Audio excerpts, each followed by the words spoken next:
हम सब ने नई संसद को देखा, नई लोकसभा देखी, नई राज्यसभा देखी। कहा गया कि अब इस नई इमारत से नई इबारत लिखी जाएगी, लेकिन कहते कहते कुछ ऐसा कह दिया गया जिसे दोहराने का ना तो मेरा मन है, ना ही मुझे लगता है कि किसी व्यक्ति में साहस हो। हम बात कर रहे हैं भारतीय जनता पार्टी के सांसद रमेश विधुड़ी के एक बयान की, और हमें यह भी याद करना होगा कि जब नई संसद में कार्यवाही शुरू हुई तो पहले दिन प्रधानमंत्री नरेंद्र मोदी ने क्या कहा था। उन्होंने कहा था कि आपका व्यवहार तय करेगा कि आप किस ओर बैठेंगे, और उस सीख को उस सत्र के शांत होने से पहले, उस सत्र के सत्रावसान से पहले ही शायद भुला दिया गया। अमर उजाला की खास पेशकश खबरों के खिलाड़ी आप देख रहे हैं, और इस पर बात करने के लिए मेरे साथ वरिष्ठ पैनल मौजूद है, और इसी चर्चा को मुझे लगता है सीधे इस सवाल के साथ शुरू करना चाहिए। और सबसे पहले समीर सर, आपसे मैं सवाल करना चाहता हूं, क्योंकि एक पहले दिन जो बात हुई कि इस देश में नई संसद है, मर्यादाओं की बात हो, प्रधानमंत्री का जो पहले दिन भाषण था सबने उसका जिक्र किया कि देखिए तमाम प्रधानमंत्रियों का, तमाम सरकारों का जिक्र है, और जो आखिरी दिन कहा गया संसद की कार्रवाई से उसको हटा दिया गया है, लेकिन क्योंकि दानिश अली ने वो बात सार्वजनिक पत्र पर लिख दी है तो वो दोबारा चर्चा का विषय बनी है, भले वो कार्रवाई से हटी हो। ऐसी शिकायतें और ऐसा व्यवहार, आप क्योंकि आपने कई बार इस तरीके की लोकतांत्रिक प्रक्रियाओं को कवर किया है, आपका पहला रिमार्क क्या है? देखिए, ये बहुत ही दुर्भाग्यपूर्ण है, और मुझे ऐसा लगा था कि जब 18 से 22 तक का ये 5 जैसे विशेष सत्र नई संसद में आयोजित किया जा रहा है, तो मुझे इस बात की खुशी थी कि यहाँ पर महिला आरक्षण जैसा बिल के लिए ये सत्र याद किया जाएगा। लेकिन ये एक दुख की बात यह भी है कि यह सत्र इसलिए भी याद किया जाएगा कि वहाँ पर भारतीय जनता पार्टी के एक सांसद ने इस तरह का बयान दिया जो मेरे हिसाब से जब तक मैंने लोकसभा कवर की कभी इस तरह का बयान नहीं दिया गया था। लेकिन मैं एक बात और याद दिलाना चाहता हूँ रमेश विधुड़ी के बारे में कि 2014 के समय भी रमेश ने इसी तरह के भाषा का इस्तेमाल किया था जब उन्होंने ओबीसी को और पप्पू यादव को आतंकवादी कहा था।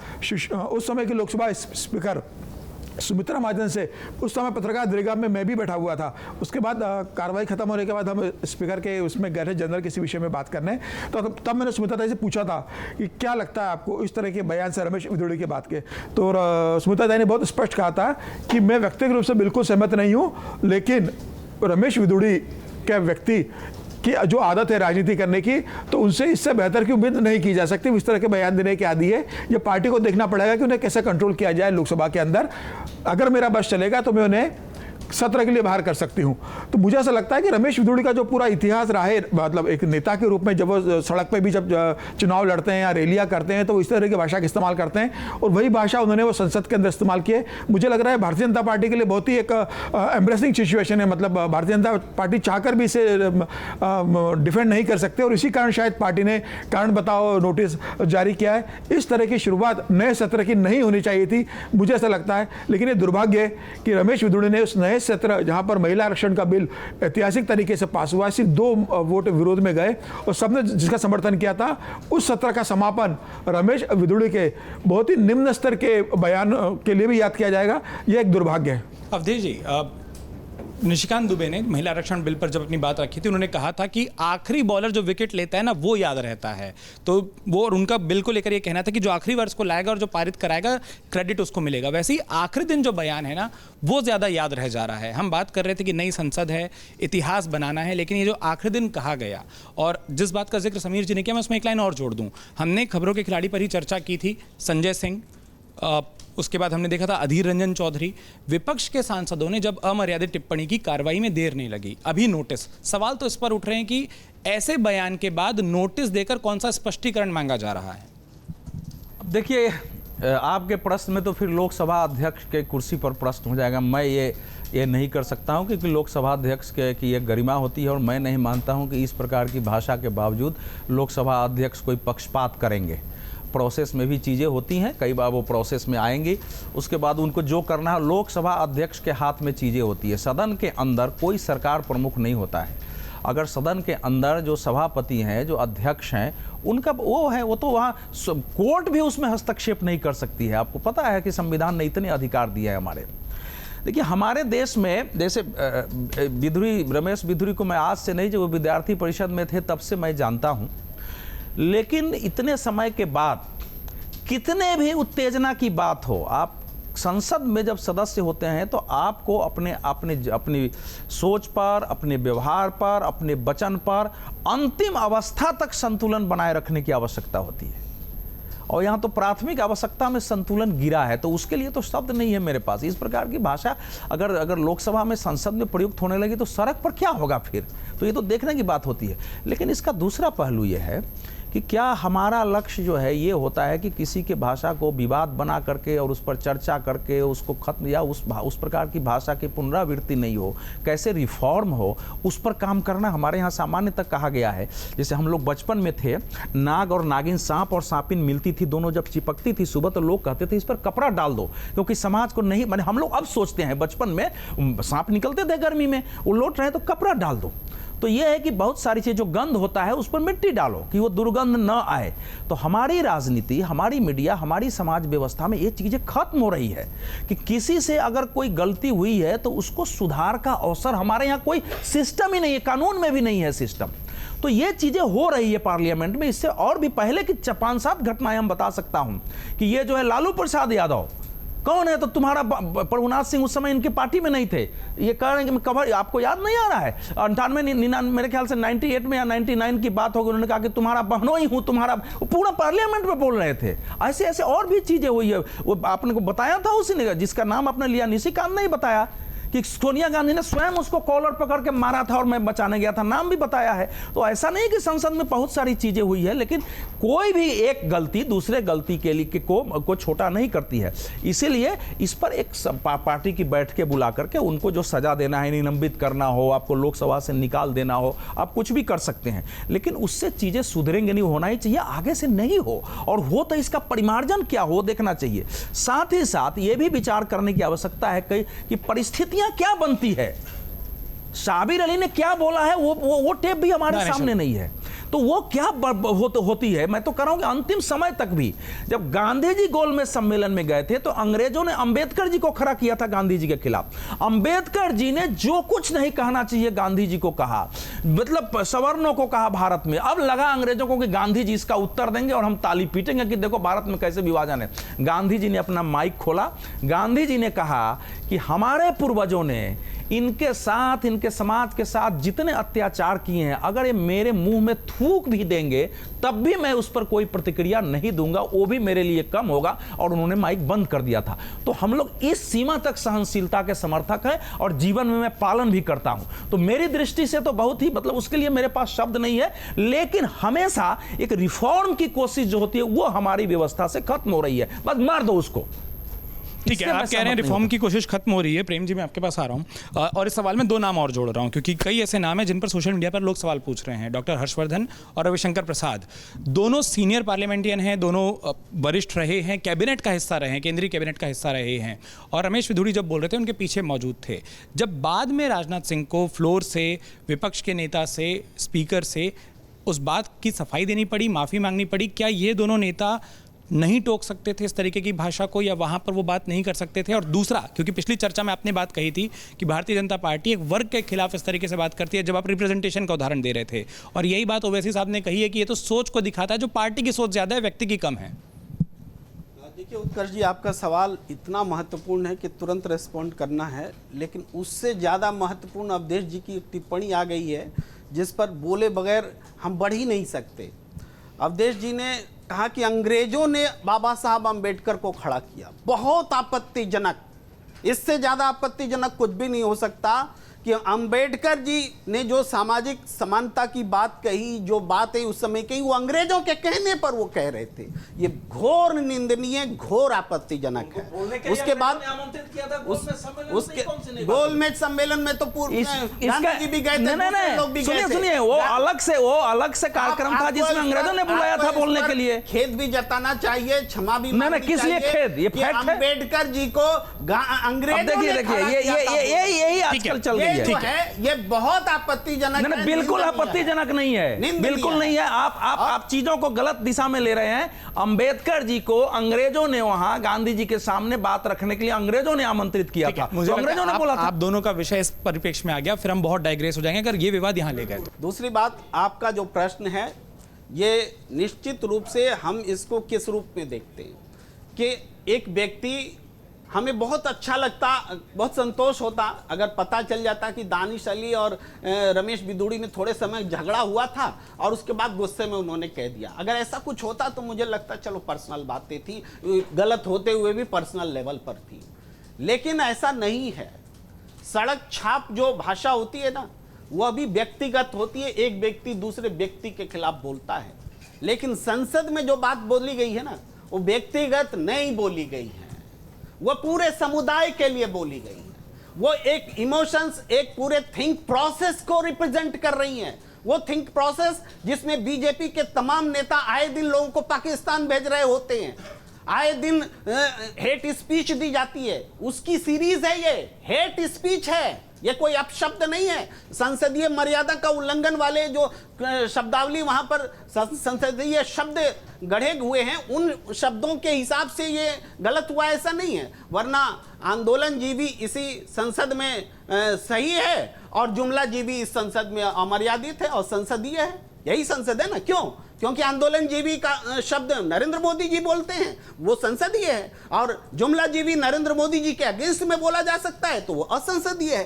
तो शब्दावली भी वहां उसी किस्म से तय की गई है। लेकिन यहां जो रमेश बिदूड़ी ने जो बोला है वो संसदीय मर्यादा वाले शब्दों से कहीं ऊपर की बात है। इन्होंने पूरे समुदाय के खिलाफ बोला है और एक थॉट प्रोसेस को रिप्रेजेंट किया है। और बात आती है कि बीजेपी इसको रोकने का प्रयास कर रही है, उसने नोटिस दे दिया है। अरे नोटिस तो साध्वी प्रज्ञा को भी दिया गया था, हम कभी माफ नहीं कर सकेंगे यह भी कहा गया था। क्या साध्वी प्रज्ञा ने वैसे ही बयान रिपीट नहीं किए?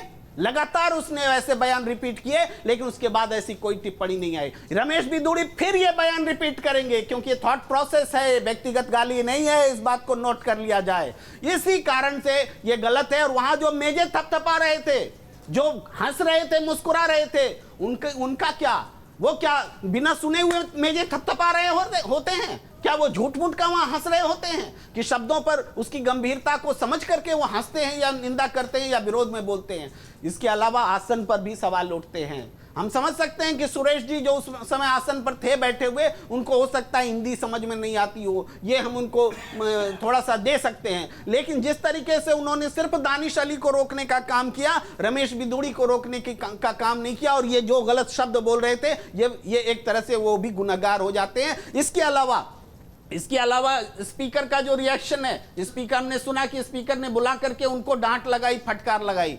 ये डांट और फटकार तक सीमित नहीं है, क्योंकि ये व्यक्तिगत बातें नहीं है, व्यक्तिगत गाली नहीं है, केवल संसदीय मर्यादा के उल्लंघन का सवाल नहीं है। एक कौम को सदन से सत्ताधारी दल की ओर से गाली दी जा रही है, दुत्कारा जा रहा है, फटकारा जा रहा है। तो ये बहुत बड़ा सवाल है और ये पूरे पार्टी की चरित्र को बताता है। पार्टी को बड़े लेवल पर ये सामने आना चाहिए कि नहीं, ये हमारा चरित्र नहीं है, हमारा चरित्र वसुधैव कुटुंबकम का है। तो ये वसुधैव कुटुंबकम का उदाहरण नहीं हो सकता। ये बोलने के लिए साबित करना पड़ेगा बीजेपी को, प्रयास करने होंगे, ईमानदारी दिखलानी पड़ेगी, अन्यथा देश कभी माफ नहीं करेगा इस घटना को। ठीक है, आप जो कह रहे हैं बिदूड़ी ने जो जहर बोया, उससे बड़ा जहर प्रेम जी ने उसको बनाया। आप सोचो कैसा हमारा समाज है, उसको इतना बड़ा जहर बना करके पेश करना कि हमारे समाज में हिंसा पैदा हो जाए, उत्तेजना पैदा हो जाए, एक पूरा समुदाय मान ले कि हमको गाली दे दी गई है। ये जो कितने खतरनाक प्रवृत्ति है, अत्यंत खतरनाक प्रवृत्ति है, ये बहुत दुर्भाग्यपूर्ण है। रमेश बिदूड़ी के साथ कोई नहीं है,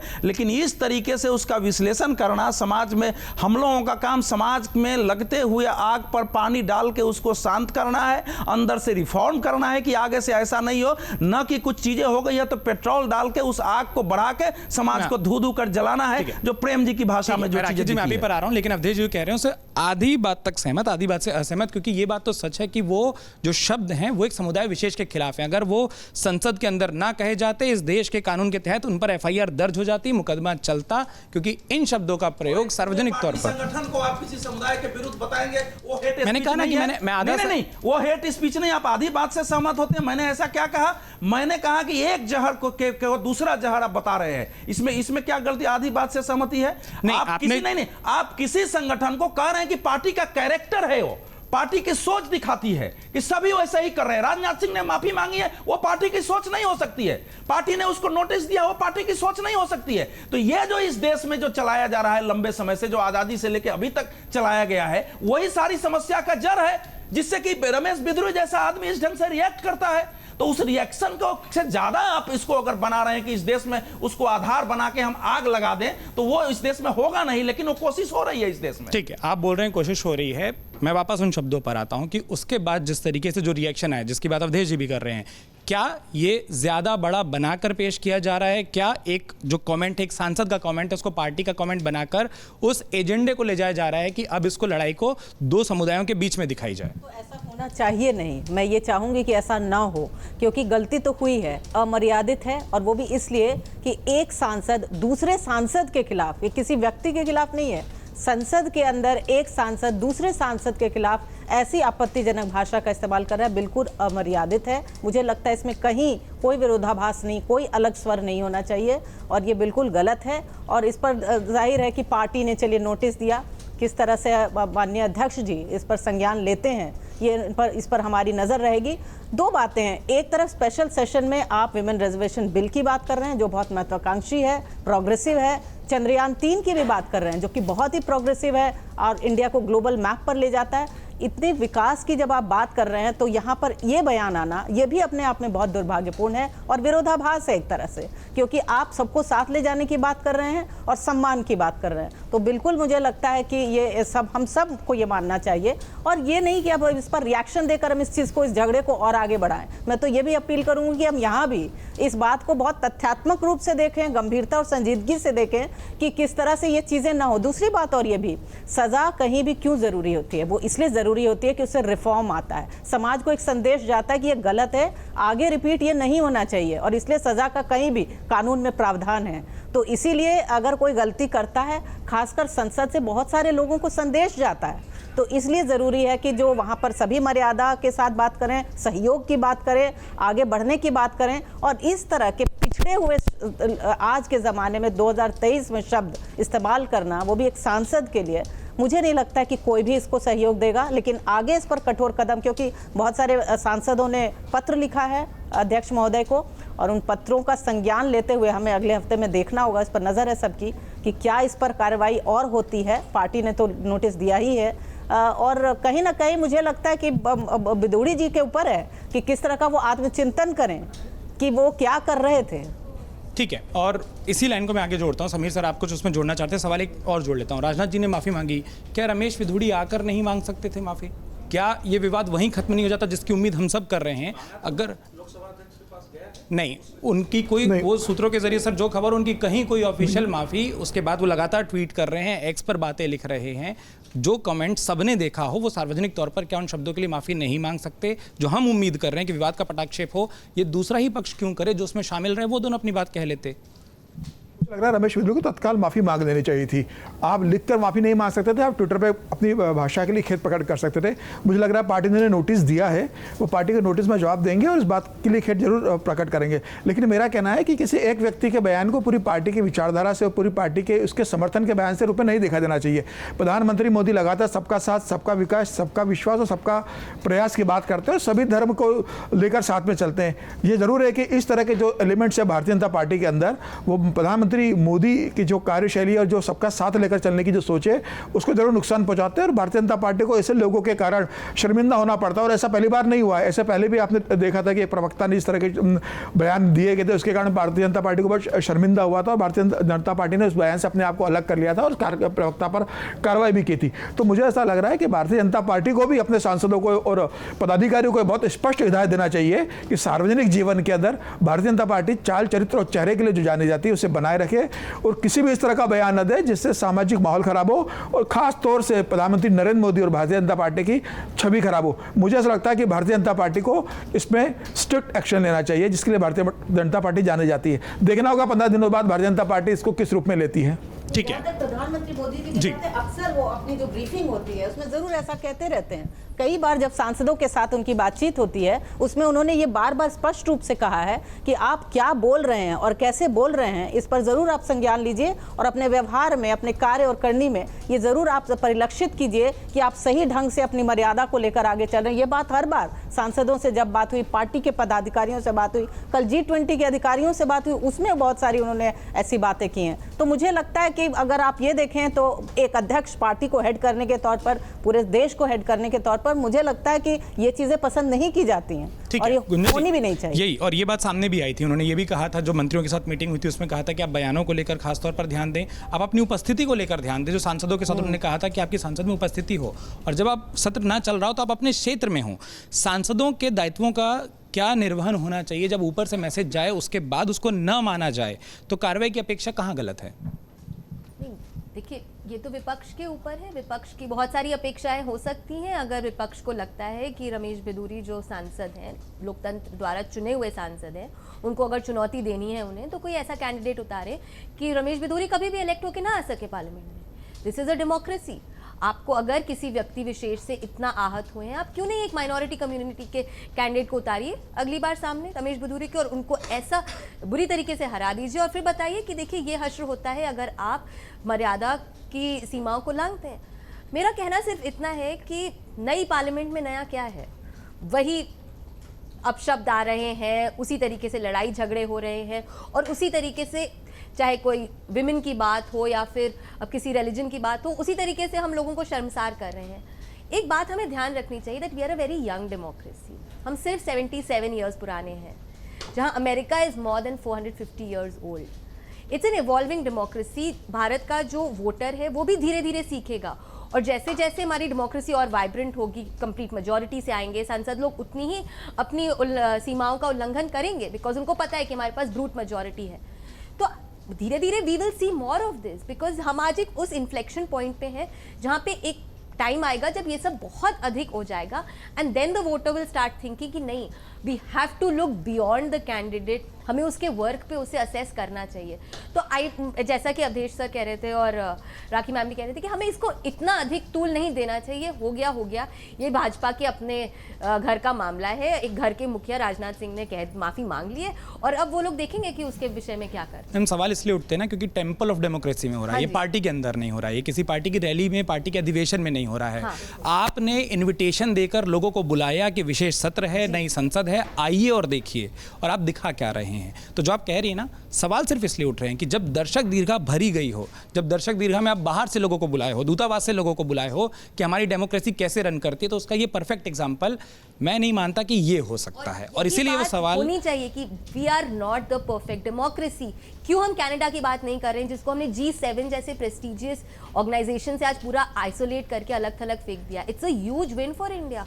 क्या देश विश्व वो नहीं देख रहा है? देख रहा है। पर ये तो इस डिबेट को ये लंबी हो जाएगी, और प्रेम जी कमेंट लेना चाह रहे हैं, बट मैं अपना उसमें एक रिमार्क जोड़ते हुए कि लंबी हो जाएगी, लेकिन देश के विमर्श की प्राथमिकता क्या होनी चाहिए? सर ये तो देख, गुंजा जो उठा रहे, मैं कह रहा हूँ इसमें वो जुड़ा है कि वो चीजें जो हुई है, कोई भी नहीं है, पार्टी अपना एक्शन ले। अब इसमें है तो नहीं कि एक दिन में आप फांसी चढ़ा देंगे उसको, ऐसी तो व्यवस्था नहीं है। अगर संसद भी है तो संसद के नियम के तहत कार्रवाई होगी। तो इसीलिए कह रहा हूं कि हमारे देश के विमर्श का मुख्य क्षेत्र क्या होना चाहिए, उसमें वो बात आ गई, उस पर बोल दिया। इसीलिए वो बता रहे हैं कि अगर G7 से हमने अलग कर दिया है, दूसरे चीज हुई है, तो वो विमर्श की प्राथमिकता में क्यों नहीं है? एक लाइन तो किसी ने सरकार को बधाई भी नहीं दी कि आपने ऐसा कर दिया है। राहुल जी दानिश अली से तो गले लगाने मिलने चले गए, लेकिन राहुल जी ने प्राइम मिनिस्टर को नहीं कहा कि आपने हमारा देश का सम्मान बढ़ा, आपके नेतृत्व में हम सब साथ हैं। तो इसीलिए कह रहा हूं ना कि इस देश के विमर्श को एक जहर के बाद चारों तरफ से ऐसा लगता है कि जैसे जहर की मशीन खुल गई हो। एक कोई जहर उझलता है कि बढ़ाओ इसको बढ़ाओ, आग लगी है, पेट्रोल डालो। तो वो विमर्श पर ये जो है, ये इसका जो प्रश्न है वो उस दिशा में है। ये महत्वपूर्ण बात होती है। ठीक है, मैं आपकी बात से सहमत होती हूं। उसमें मैं प्रेम जी, जो मैं आपके लिए जोड़ दूं, विमर्श का मौका भी तो उन सांसदों के पास था। बात तो चंद्रयान की हो रही थी, यहाँ लाया भी उन्होंने ही है। ऐसा नहीं है कि हम में से किसी ने वो कमेंट किया और उस पर बात या सवाल बढ़ाए हों। बात चंद्रयान की थी, बात देश के विकास की थी, बात उपलब्धियों की ही हो रही थी। उस पर जब कमेंट आएगा तो सवाल उठेंगे कि हम चंद्रयान की जब बात करते हैं तो हम कहाँ निम्न स्तर पर पहुँच जाते हैं, भाषा स्तर पर। देखिए, मैंने जो हस्तक्षेप मांगा था उस विषय पर हाँ, पहले आपकी भी बात पर एक टिप्पणी मुझे ज़रूरी लगती है। अक्सर आपने जो कहा कि डेमोक्रेसी का टेम्पल है हमारा सदन, या लोकतंत्र मंदिर है, मेरा दिल हर्ट होता है जब सदन को, लोकसभा को मंदिर बोला जाता है, मंदिर बोला जाता है, और उस मंदिर में ये चीजें होती है। अच्छे हार्ट के डॉक्टर से प्रेम जी को दिखाया, ये प्रेम जी की बात आने संसद को मंदिर बोलना बंद करें। एक मेरा दिल हर्ट होता है। उसके बाद दूसरी बात ये दिल है कि मानता नहीं, आ जाइए, टूट दूसरी जाता बात है। ये है कि अपराध पर पर्देदारी करना, कि इसको इग्नोर करिए, बोलिएगा तो और बढ़ जाएगा, वातावरण विषाक्त हो जाएगा। हाँ, अरे कल्पना कीजिए कि दानिश अली बोल रहे होते और रमेश भिदोड़ी दूसरी तरफ होते, कल्पना कीजिए ना, तब क्या होता? नहीं क्या हो, तब तब ये बातें नहीं कही जाती। लेकिन स्टालिन ने बोला, सुन लीजिए, लेकिन मुझे ऐसा लगता है इस पैनल में कमजोर दिल है। सर उनकी बात आ जाए। हाँ। इस पैनल को हम अगर संसद का लघु रूप मान ले तो इस संसद का रमेश भिदोड़ी मुझे साबित किया जा रहा है। इस डिबेट में इस संसद का रमेश भिदोड़ी मुझे साबित किया जा रहा है, जबकि मैं अपराध की पर्देदारी के कमजोर बजाय दिल के आदमी है, क्या करे बेचारा, दिल ही तो है, तो अब उनको क्या किया जा सकता है? बस इतना ही। ठीक है समीर सर, क्योंकि आपसे मैं एक सवाल जोड़ लेना चाह रहा था, जिसकी बात हुई कि अवधेश जी ने जिस उदाहरण का जिक्र किया कि ऐसा पास्ट में भी होता रहा है, भविष्य के रूप में जो एक सवाल देखा जाए, क्या हम कोई नई प्रोसेस, कोई नए तरीके, नई व्यवस्था से हम इसमें कहीं से सुधार ला सकते हैं? इसकी गुंजाइश आपको दिखती है? क्योंकि जब संसद बदली और जिस तरीके के भाषण लगातार आ रहे थे, ये उम्मीद थी कि पहला जो विशेष सत्र होगा वो बहुत गरिमामय होगा और तमाम अच्छी चीज़ें, बिल अपने आप में एक ऐतिहासिक चीज़ है। आपने देखा कि राज्यसभा में पूरा साथ मिल रहा है और उसके बीच में आना, क्या कोई लर्निंग हो, ऐसा मैसेज आपको लगता है कि दिखाई देगा? मुझे नहीं लगता। देखिए, क्या लोकसभा के अंदर आप संसदीय इतिहास को देखेंगे तो भरा पड़ा इस तरह की घटना उसके अंदर, चाहे वो राज्यसभा हो चाहे लोकसभा में, लगातार इस तरह की घटनाएं होती रही है। और मेरा तो ये मानना है कि भारतीय जनता पार्टी के अगर आप देखोगे तो भारतीय जनता पार्टी के 1 या 2 उदाहरण मिलेंगे तो विपक्ष के आपको 50 उदाहरण मिलेंगे जिसमें संसद में इस तरह की घटनाएं घटित हुई है। तो मेरा ये मानना है कि मैं सिर्फ सारी पार्टी की बात कर रहा हूँ, भले भारतीय जनता पार्टी से मैं जुड़ा हूँ या आरएसएस समर्थक हूँ, इसका मतलब ये नहीं कि मैं उनकी बात को कहूँगा कि नहीं भारतीय जनता पार्टी को विशेष तवज्जो देना चाहिए, बाकी दलों को छोड़ देना चाहिए। मैं सभी राजनीतिक दलों से उम्मीद करता हूँ कि भारतीय प्रजातंत्र के अंदर जब आप लोकसभा में सांसदों को भेजते हैं तो आपको उनके लिए प्रशिक्षण की या तो व्यवस्था करें या वे सुनिश्चित करें कि आपके सांसद जब सदन के अंदर जाए तो इस तरह की भाषा का प्रयोग न करें। वह सिर्फ उसकी भाषा नहीं होती, उसके पीछे पूरी पार्टी और पूरे संगठन को भुगतना पड़ता है, हर स्तर पर जवाब देना पड़ता है, हर मोर्चे पर उन्हें इससे लोहा लेना पड़ता है। तो सालों की जो मेहनत पार्टी की अपने आप को बनाने में होती है, एक सांसद या एक विधायक के बयान से सालों की मेहनत धुल जाती है। तो मुझे लग रहा है कि सदन में कहा है तो लोकसभा स्पीकर लिखेंगे क्योंकि वहां के वो मालिक वही होते हैं, डिसीजन मेकिंग वही होते हैं। लेकिन चूंकि भारतीय जनता पार्टी के सांसद है तो भारतीय जनता पार्टी के सांसद से अपेक्षा नहीं की जाती कि इस तरह की का बयान दे। मुझे ऐसा लग रहा है सभी पार्टियों को अपने सांसदों को इस पर विशेष ध्यान देना चाहिए कि भाई जो संसद का जो आचरण है उस मर्यादा का पालन करे और ऐसा कोई काम न करे जिससे पार्टी की छवि धूमिल हो और पार्टी को जनता के बीच जवाब देने में मुश्किल का सामना करना पड़े। ठीक है, भारतीय जनता पार्टी या लोकसभा के स्पीकर्स पर क्या कार्रवाई करेंगे वो तो भविष्य के साथ, जो वो पूरा नोटिस का पीरियड है, ये जो शर्मनाक घटना हुई है, निंदनीय, इसकी पुनरावृत्ति किसी परिस्थिति में नहीं हो। ये व्यवस्था इस प्रकार के माने इस प्रकार की व्यवस्था, इस प्रकार की सजा, जो कुछ भी कहें, ये अपरिहार्य है कि आगे इसकी पुनरावृत्ति नहीं हो। और इससे बढ़िया क्लोजिंग रिमार्क नहीं हो सकता कि हम ये उदाहरण पेश करें कि इस तरीके की कोई भी घटना दोबारा हमको लोकसभा में, राज्यसभा में या किसी भी फ्लोर पर, किसी भी सदन में इस देश के दिखाई ना दे। जो वहां पर चुनकर आते हैं वो सिर्फ एक व्यक्ति नहीं बल्कि अपने पूरे के पूरे क्षेत्र के प्रतिनिधि होते हैं, वो उनकी आवाज़ होते हैं। और ऐसी आवाज़ इस देश की किसी भी संसदीय क्षेत्र की, किसी विधानसभा की नहीं हो सकती। और उम्मीद की जा सकती है कि इस तरीके की टिप्पणियां भविष्य में ना तो देखने को मिलें और ना ही ऐसी चर्चा करने की ज़रूरत भविष्य में इस देश को पड़े। आप देख रहे थे अमर उजाला की खास पेशकश खबरों के खिलाड़ी। अगर ये चर्चा पसंद आई हो तो हमें लाइक और इस वीडियो को शेयर करना ना भूलिए। अमर उजाला को सब्सक्राइब करिएगा। अपना वक्त देने के लिए बहुत बहुत शुक्रिया। अमर उजाला अब आपके टीवी पर भी। अपने स्मार्ट टीवी पर YouTube पर सर्च करें अमर उजाला, चैनल सब्सक्राइब करें और देखें ताज़ा खबरें, वो भी HD क्वालिटी में। और हाँ, बेल आइकन दबाना ना भूलें ताकि हर खबर हो आपके घर। अमर उजाला, निष्पक्ष, निर्भीक, निरंतर।